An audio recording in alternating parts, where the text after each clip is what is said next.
Welcome to Unapologetically Woman. We're celebrating phenomenal women all across Kentucky who make no apologies for their perspectives or the impacts that they're making in the community. Today we're celebrating Nakia Strickland. Nakia is a Decode Project board member. She's a member of the illustrious Delta Sigma Theta Sorority Incorporated, and she is the Associate Director for Diversity Engagement in the Office of Alumni Relations for the University of Louisville. Unapologetically Woman, Nakia Strickland, that's you. Congratulations. Thank you, thank you. You wear a lot of hats. Most definitely. Tell us about what you do at the University of Louisville. So at the University of Louisville, I serve as the Associate Director of Diversity Engagement in the Office of Alumni Relations at the University of Louisville. So within that role, I really work to create initiatives, experiences, engagement opportunities to engage our alumni from diverse populations. So you do focus on women a lot. I do. And so in the role that I serve in at the University of Louisville, we have a lot of initiatives that focus on engaging women and meeting them where they are. And, you know, part of that engagement includes tying them back and connecting them back to the university, but also connecting those individuals back to current students, prospective students, and serving in a capacity to support the initiatives of the university, but also students at the university. And so you're pretty well engaged there because you received 2 degrees from the University of Louisville, so you've seen it from the beginning to the role that you're in now. For sure. So I graduated from the University of Louisville in 2008. I graduated in 2012 with my master's, currently working on my doctoral degree, hoping to be done soon, claiming it. Claim it, yes. But I really have seen the growth and the transition at the university from what it looked like in 2008 to what it looks like now. And I feel that the University of Louisville has taken leaps and bounds in terms of the initiatives, the support services, not only those initiatives and support services that they provide to students, but also that they provide to alumni.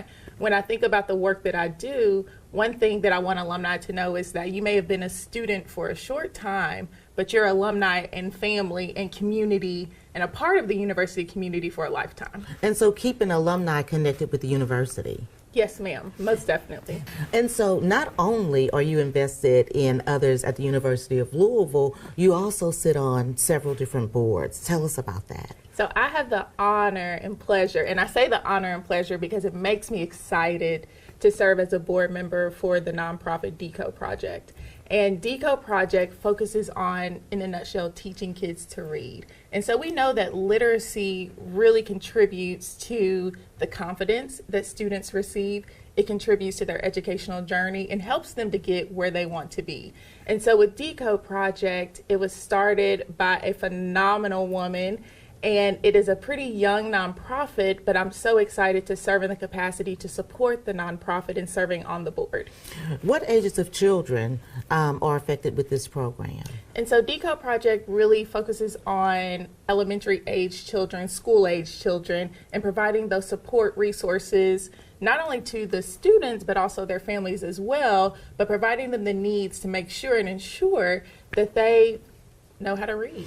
Yeah, so that they can thrive, because reading is a big thing in any aspect of life. For sure. Absolutely, because all of the classes that students will take, you have to be able to read in order to do well. You do, and we want students to feel confident when they walk into those spaces, in those classrooms, and know that they are confident in reading and comprehension. And so Decode Project truly does contribute to that, and for that I'm grateful, and as I mentioned, honored to be part of that. So you don't have to do all of these things that are outside of your role. Why do you do it? Where do you get that inspiration from? I do it because I enjoy it. And so one thing that I think about is that every experience, every opportunity, I typically say yes to. I know that, you know, sometimes we're in a season of it's okay to say no, and I totally understand that no is a complete sentence, and I acknowledge that. N-O period, yes. Most definitely. But one thing that I try to do is always say yes. So I will say I feel like I say yes more than I say no to things. Part of that reason for me saying yes is I feel that every experience and opportunity that's presented to me is an opportunity for growth, opportunity to learn, opportunity to develop, opportunity for me to connect. And so a lot of the things that I say yes to is things that either I truly enjoy or things that I think will contribute to my growth and development.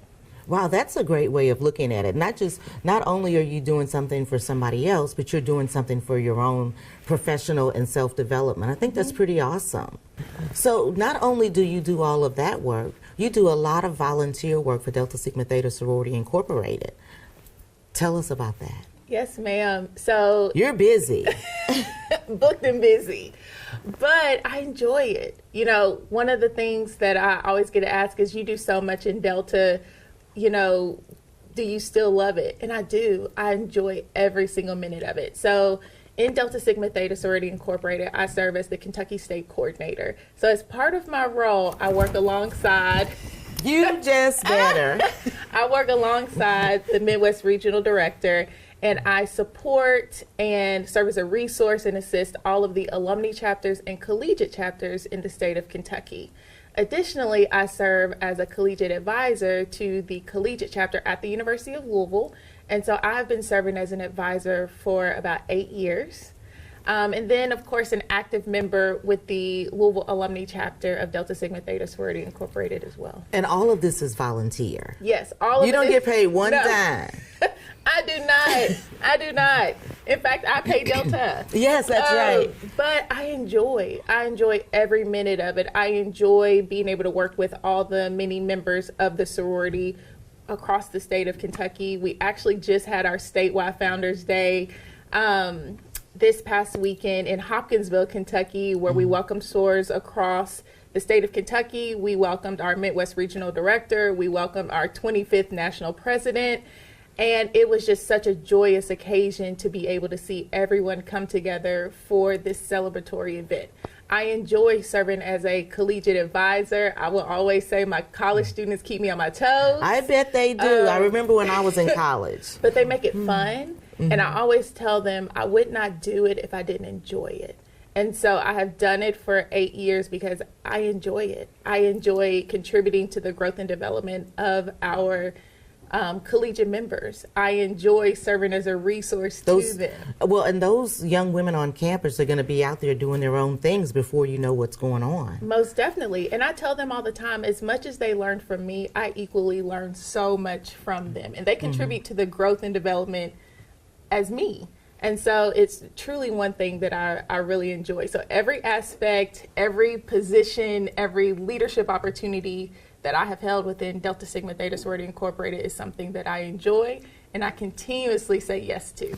So you pour a lot into other people through all of the things that you're very busy doing, because they have said that you're something else on that campus, that you are the campus life. That's a quote that I heard from somebody. I'm just saying it because it's true. But in order to be able to pour into all of those people like you do, who poured into you? I think when I think about who poured into me, I think about my family. I think about close friends. I think about my church family.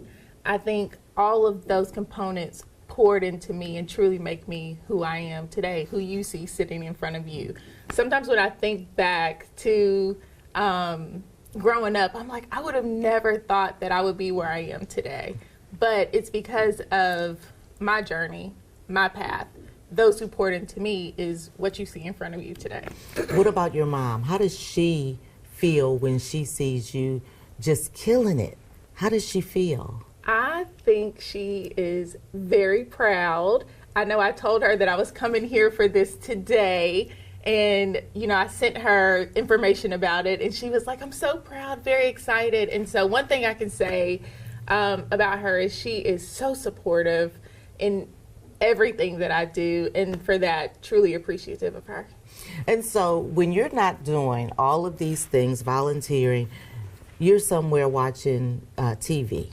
You have favorite things that you like to watch, reality TV. I absolutely love reality TV. What's your best show?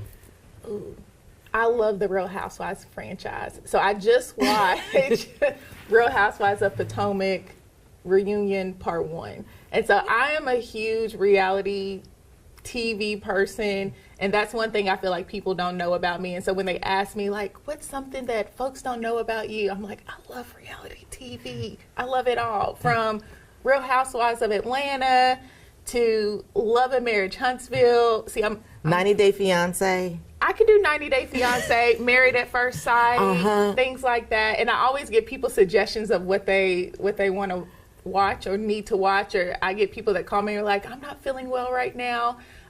What should I watch? And I run a Get into some junk TV. Run a list for sure. But I love reality TV. What's next for you? Because I think you're just starting. I think the next thing for me, one, is to complete my doctoral degree.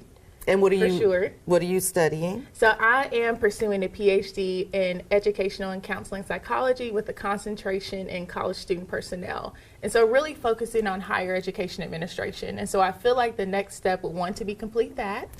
But then exploring opportunities within higher education in an effort to advance opportunities and resources for our students and for our campus communities. That's really what your focus is. You have your passion. I see it in your eyes. Your eyes light up when you talk about all of the things that you do, not just on campus, not just in the sorority, not on the board, but all of it together. You just light up when you're talking about it. Yes, ma'am. I try my best to be as positive as possible, because complaining does us no good. Well, It does us no good. that's a word right We might there. as well just be as positive as we can. And as I mentioned earlier, taking every experience and every opportunity and learning and growing from it. Are you a mentor to your sister? How many sisters do you have? So I have one sister, and then I have two brothers. Do they look up to you, or how does that work? So I Or is will it say, a sibling rivalry? I don't think it's a sibling rivalry at all. But I am the baby of the family. High five, I'm the baby. I'm the baby. So I would say, and listen, if they watch this interview, they're going to be like, what? They look up to me, okay? That's what I'm going to say. That's okay? it, That's what I'm going to yes. say. But I'm so appreciative of my brothers and my sister because they're so supportive in everything that I do, and always willing to listen and provide guidance and just be there when I need them. And so not just your family, but you mentioned earlier your church family. How does your faith play into everything that you do? I would say that it is truly at the center of everything. It helps to guide my direction.